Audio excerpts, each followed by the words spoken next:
ko no podden famude kala ko waden wadi yawde hande e leydi jananiri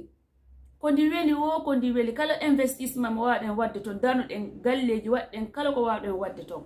andi ton tun ko ngai hobbe to wonde ko do yagal ngal wata iwde men abadan o wawata enen fulbe nginni leggal kala ko nebi ka der maayo ngal wontata nora kala ko nebude ngal leydi janane den wallahi e wontata bibbe leydi en wontata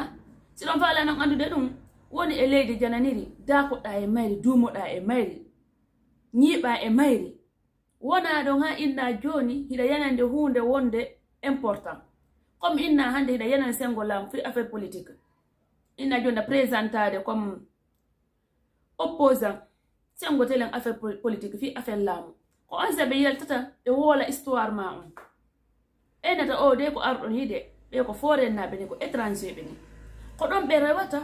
ɓe bonna haaju ma on ko ɗon ɓe rewata ha ɓe liɓa fiima donc ɗo non hiɗen yawde e leyɗe janande fattoɗen ko anduɗen en heɓata jaawu en heɓata teddungal ko waɗi dartuɗen kamen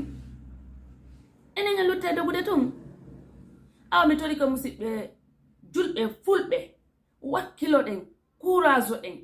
wakkiloɗen ndaade hande Afghanistan adno allah fo jingiɓe